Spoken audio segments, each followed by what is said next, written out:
Well, another year has gone by, and I gotta be honest, 2021 wasn't all that bad. Okay, maybe it wasn't perfect, and there were still plenty of bad stuff that has happened over the course of the year, but even despite some real bad days and moments, I had a fairly good time during 2021. At least significantly better than 2020. That being said, I still know plenty of people who still had a rough time this past year. So if you weren't graced with the best 2021, then I just want to say I'm terribly sorry and really hope that 2022 will be a much better time for you in general. Though I think one of the aspects that made 2021 a much better year, in my opinion, is that this was honestly a pretty damn good year for film. I know that's partially because most of the interesting stuff to look forward to actually came out this year, but there were still a ton of movies I ended up seeing and really liking, even with a few bad ones here and there. So today, I want to go ahead and celebrate those films that made 2021 worthwhile for me. I'm not going to do a full-on ranking of all the films I saw like I did last year, since I saw way more movies that were new in 2021 than I did in 2020. So I have decided this time I'm going to make it more simple and make a top 10 list of my personal favorite movies of 2021. We're going to be talking about the great stuff here, not the bad, not the okay, not the mildly entertaining but ultimately not that good. We're going to talk about the stuff that made 2021 a worthwhile experience. It's my personal ranking, so don't expect every single major film that's on a lot of other top 10 lists from 2021 on here, especially since there still has been some I have not seen yet. But I won't go into too much detail with most of these movies on here, especially since I've already reviewed a good majority of them. All of that said and done, let's get started. This is Pineda Phoenix's top 10 favorite movies of 2021. I was just down in the SPC kicking it with some G's on the west side. This first movie was actually kind of a shock for me in terms of what ended up being on my list. I seriously did not expect Spielberg's remake of West Side Story to be that good of a movie. I think it might be the cynic in me who is getting really sick and tired of the constant remakes we get that don't really need to exist. And admittedly, it's not like the original West Side Story is one of my favorite movies or anything, though I can't deny it as a classic film, especially in the musical genre. And from the looks of it, this remake didn't look like it was going to be anything that new in comparison to the original. But to my surprise, it ended up being one of the best remakes I've seen all year. This movie managed to still be its own thing, and in some ways, kind of an improvement for me. Shockingly enough, Steven Spielberg actually did his job and showcased a lot of love and passion for the original film, but not in a way that's a copy-paste version of the original with bigger production values. Instead, it's a much grittier version of the original play that's more filmic, and Spielberg managed to create an incredibly well-crafted and choreographed musical that makes this whole world with gangsters dancing somewhat more believable. The cast is really good, the cinematography is incredible, and it's very well edited too. The songs also feel like they have more of an impact, despite a few awkward placements of some of the songs. I really got into all the dancing and singing. Right when the Jet song appeared, that's the point in this film where I was like, oh damn, this is actually pretty good. Also, props to the kid playing Riff, who played up the archetype of a New York greaser so well that I hope to see him in more stuff in the future. All the great music, the excellent filmmaking, and the performances sold me on a remake that I initially shrugged off. West Side Story is proof that if Spielberg can make a good remake of a classic film, then I definitely look forward to whatever potential musical he has next for us in store. Dudes, anyone for a slice of licorice pizza? Whenever I go into seeing a movie from Paul Thomas Anderson, I honestly never know what to expect, other than something that's really well crafted from a filmmaking perspective. Thankfully, Licorice Pizza is another one to add to his unique filmography. This film serves as sort of a Paul Thomas Anderson's own version of something like Once Upon a Time in Hollywood or The Big Lebowski, where it's not a complete narrative with an overarching story with a consistent conflict, as it is more of a movie to just sort of experience this period with these characters instead. It's a unique little genre film that managed to be executed very well here thanks to PTA's great direction. He really made a movie that feels like you went back in time to the 70s with these characters. It's also very amusing to see what kind of neat scenarios these leads would get into. It is ultimately a love story that isn't the deepest one I've seen. In fact, in some ways, it's a little odd, but given the fact that this movie takes place in a time period where some of that more questionable stuff were unfortunately more accepted, you can slightly excuse it for replicating the period in an accurate way, for better or for worse. I don't think Paul Thomas Anderson is not so much trying to critique or make a statement of these kind of situations, but more so wanting to see them for yourself and make your own judgment. Something I think that Paul Thomas Anderson does very well with his films. And whether you love or hate it, Licorice Pizza is certainly one of the most fascinating films of 2021. Definitely worth checking out for yourself, and also worthy of being one of my favorite movies of 2021. The question of the day is, Go for it. can you tell me how to get to Sesame Street? Yes, I can answer that question. So here's a movie that's probably only going to be on this top 10 list. Street Gang, the Sesame Street documentary, was truly one of the best film experiences I had this year. This year in general had a ton of documentaries, both ones I have seen and haven't seen yet. Of the big ones I saw this year, Street Gang managed to be the one I got the most invested in, due to the subject matter being such a big part of my life. The story behind Sesame Street and how it had such a cultural impact is such a fascinating and informative look, even for those who didn't quite grow up with the series in the same vein as a Jim Henson fan like myself. It does an excellent job showcasing the entire history of the show and all the various things they wanted to accomplish with it. A lot of talented artists and creative minds didn't want to make some dumb kids show to make money. They wanted to make something that could not only inform kids, but also be enlightening and helpful for some of the potentially rougher aspects of life. They did all of this while still managing to be a very entertaining and memorable show, thanks to such a great team. I won't go too much more since I already did a review of this movie, but I wanted to highlight how truly neat of a documentary this is. And if you have HBO Max, you can watch it now for free at your own home. So if you're looking for a very neat, fun documentary that's informative as hell, this is one to check out, along with the next movie that's featured on this list.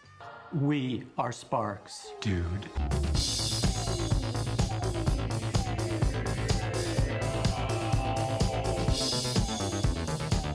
I knew 2021 was hopefully going to be a significant improvement for film than 2020, on the basis that there would be not one, but two films from my all-time favorite director, that being the legend himself, Edgar Wright. Certainly intrigued me more that he was going for a completely different type of film for both of the movies he made this year. Thankfully, The Sparks Brothers was another hit for Wright, as it managed to be a very insightful and fun documentary centered on the iconic Sparks. Whether you've been a long-time fan of theirs or never heard them at all, this documentary comes highly recommended. It still has all the energy and humor you would want out of a film from someone like Edgar Wright, making it a very well-crafted documentary. Though also, it is just a good showcase of some great music from a very talented pair of individuals with Sparks. If there's anything this movie should get credit for the most, it's definitely helping me get introduced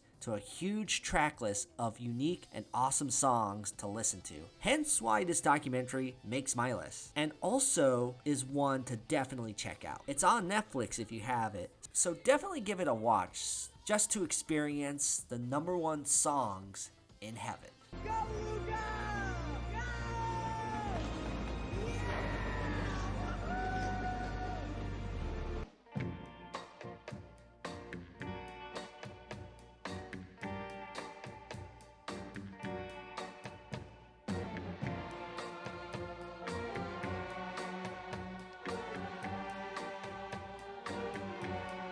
I noticed that Luca in some ways has been a little mixed with some viewers when it comes to comparing it to other Pixar movies. And I don't quite get why, because this film is absolutely charming. It is the standard Pixar buddy route at its core, but thanks to a laid-back tone, very likable characters, and a really delightful art direction. Luca ended up being a great new take on a Pixar movie, taking more from slice-of-life anime films from Ghibli and doing their own with it. It's a very charming story about growing up and acceptance that doesn't beat you over the head with its morals, and instead makes you go through this journey with these two lovable leads. It might not quite be the best Pixar movie in recent memory, but honest to God, this movie just puts a nice smile on my face for how it really captures that childhood freedom in the summertime. I don't know what people are talking about when they say this is a weaker Pixar movie. Luca is every bit as charming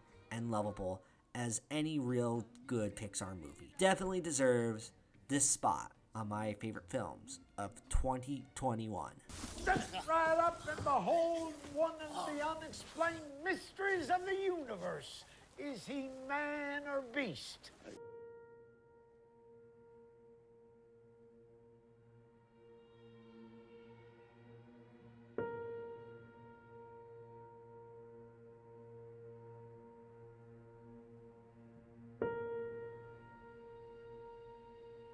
Del Toro does it again with a very gripping film noir thriller that showcases a lot of his subtlety and respect for filmmaking as a director. While Nightmare Alley doesn't reach the heights of something like The Shape of Water, it's still such a fascinating take with all of Guillermo del Toro's sense of style throughout. It's a neat character study with Bradley Cooper giving my absolute favorite performance of this year. It's a performance that, much like the movie itself, gets better and better as it goes on. This performance has other great elements to accompany it though, including some excellent cinematography, editing, production design, and performances from the rest of the cast. It all leads to possibly one of the best endings I've seen in the film all year, with everything feeling fulfilling once we get to the film's final moments that left me in awe long after the film ended. I wish this movie was doing better and not being overlooked by so many people, because it really is a unique and enticing film that definitely highlights another great talent that was able to give us another great movie in 2021.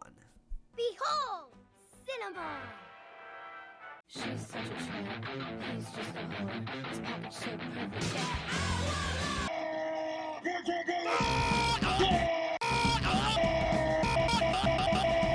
Possibly the main film of 2021 that most people think is the best animated feature to have come out that year. And I think so too. Mitchell's vs. the Machine is the kind of expressive and vibrant animated film that comes out every once in a while that truly takes advantage of the medium of animation. It seems like we're getting more and more animated films that experiment with their art direction by striving for a more 2D aesthetic. It's a fantastic look, and I'm super ecstatic that films like this and Spider-Verse have really gone all the way with making animation more varied than just standard CGI films. Even taking all of that out of it, this is just a really funny, very likable movie with an extremely colorful cast of characters. There's a reason why Kate Mitchell has become one of the biggest poster child for film buffs this year. Someone with this amount of energy, passion, and creativity does not need to go unnoticed. I'm glad that Mitchell's vs. the Machines is getting as much love as it has been. And if you still haven't seen this movie, definitely check it out. Whether it's on Netflix or on Blu-ray, Mitchell's vs. the Machines is a movie that makes it a truly exciting time to be an animation fan.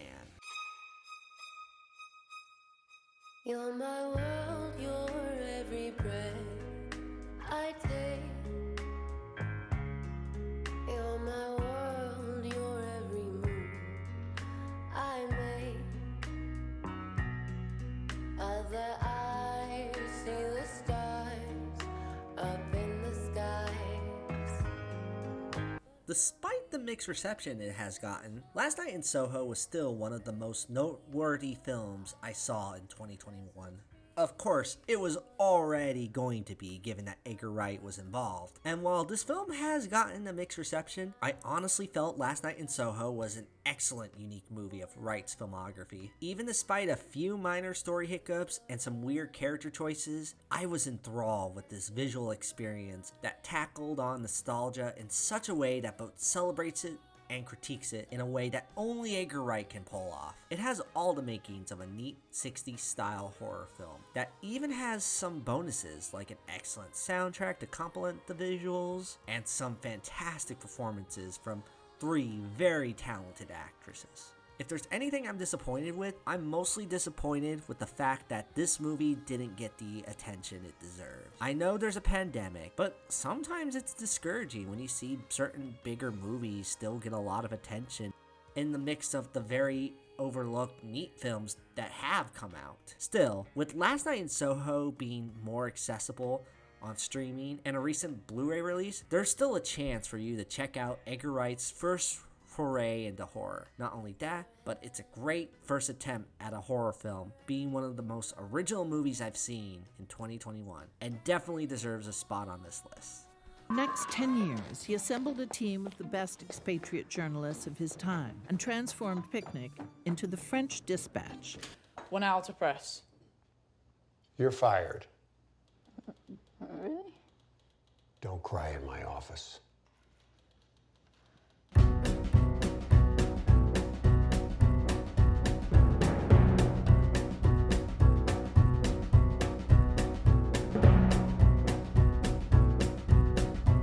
I'm oddly weirded out by how much this movie hasn't gotten as much attention as it should. You would think it would, considering that it has one of the biggest all-star cast of this year, and it's directed by Wes Anderson nonetheless. A director who has proven himself to be a super talented filmmaker in many ways. Regardless though, I wish The French Dispatch got more award recognition because the amount of craftsmanship done by Wes Anderson as a director here should not go unnoticed. The French Dispatch is an excellent anthology film that is every bit as funny and creative as you would expect from the works of Wes. This anthology really captures the creative kinds of stories that a newspaper outlet would want to make. We mainly focus on 3 stories: The Concrete Masterpiece, Revision to a Manifesto, and Private Dining Room of a Police Commissioner, all of them being very captivating, with every single one consistently having all the things that make Wes Anderson a truly remarkable filmmaker. The cinematography looks great. It's meticulously edited. The score is fantastic. Every single actor does a phenomenal job, and it even has one of my favorite moments from any movie this year with that animated car chase sequence. If that isn't a movie that sounds worthwhile to you, then I don't know what is. If you have not seen The French Dispatch yet, it's a must-see, especially for those who love the work of Wes Anderson. Before I get to number 1 though, I do want to give a quick shout out to some honorable mentions that didn't quite make the cut. Zack Snyder's Justice League. Some are probably going to be mad that I mentioned this movie at all, but considering how a project that I never thought was going to exist ended up being practically the kind of DC movie I wanted to see for years, I don't mind giving this one a shout out. Spider-Man No Way Home. Now, this is one that some might be mad that I didn't put this on my list. Yeah, it's fan servicey as hell, but when you do it very well, like how Marvel did it with Spider-Man here, sometimes it's pretty great to watch if I'm being honest. Tick, Tick, Boom. Like Spielberg with West Side Story, I didn't expect Lin-Manuel Miranda to give us one of the best musicals of the year. Great directorial debut from him, and I hope to see more. The Green Knight, visually amazing on every aspect. I love that A24 can take risks with the fantasy genre by giving filmmakers with a vision something worth sinking into that isn't regulated to a typical fantasy blockbuster. Muppets Haunted Mansion. Really wanted to put this on the list, but technically it's not a movie, and it's more of a special that's not even an hour long. But it's the exact perfect comeback I've wanted to see the Muppets get for quite some time now. Definitely hope for more. Bo Burnham's Inside. Again, like Muppets Haunted Mansion, it's more of a special than it is a movie, so it didn't quite make the cut, but I didn't want to ignore all the hard work and dedication Bo Burnham gave to this project all by himself, no less. Encanto, another great Disney musical to add to the lineup, and I'm pretty amazed with how popular We Don't Talk About Bruno has become, though considering how catchy that song is, I say it deserves it. And finally, Dune. Almost thought this was going to be on the list due to how amazing the work that Denis Villeneuve and his team put together in this grand epic. Hopeful for part 2 to expand on this book even further than the small taste of what we got with this film. Now, with those out of the way, it's time to get to my number one favorite movie of 2021, which just so happens to be... Team 2 is clear to go on the North Beach. Congratulations, Bloodsport.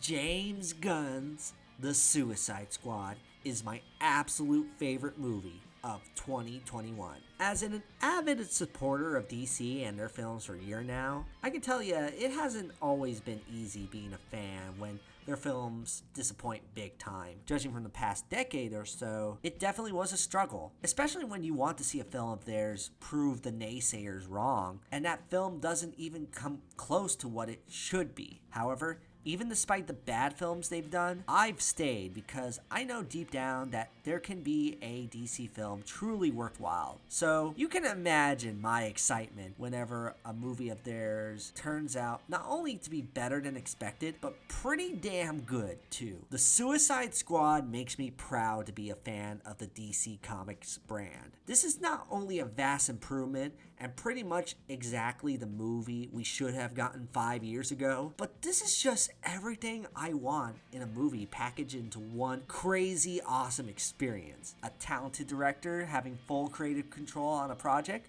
Cool. Having that director be James Gunn and having him make as insanely violent and extreme, but also funny and charismatic that most definitely tops anything he does? Excellent. Having that film be not only a film featuring one of my all-time favorite characters with Harley Quinn, not only a bunch of other cool characters like John Cena, Knuckles, and a talking shark, but also a giant extraterrestrial starfish as the main antagonist. If that doesn't sound like possibly one of the best movies ever made to you, then I don't know what is. Though I think the biggest reason why The Suicide Squad ended up being number one on my list, because it does represent something that I like seeing in the franchises I enjoy, especially ones that have such a rocky history like DC, and that's improvement. When DC creates a film that's not only good, but improves upon everything that didn't work on a potentially good project, it's something I adore seeing. When I think back to the 2016 film and how much of a misfire it was on every front,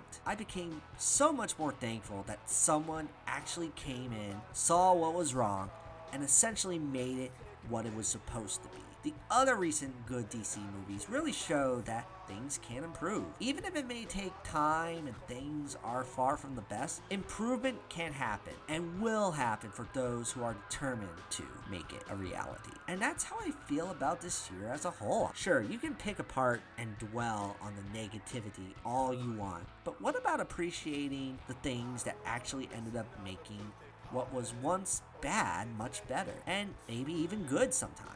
Sure, 2021 wasn't the absolute perfect year, yet the amount of things that showcase improvement, I honestly felt like I can't just ignore it either. I'm very thankful for all the movies this year that were thoughtful, fun, and creative in so many aspects. It was just a huge amount of improvement in comparison to how messy last year was for film. And to have this year be headlined with possibly the biggest upgrade in quality between film sequels is the exact reason why The Suicide Squad is my number one favorite movie of 2021. So take that for what it's worth. Thanks for watching, folks. I hope you guys have an awesome 2022, and I'll see you guys in the near future. Peace.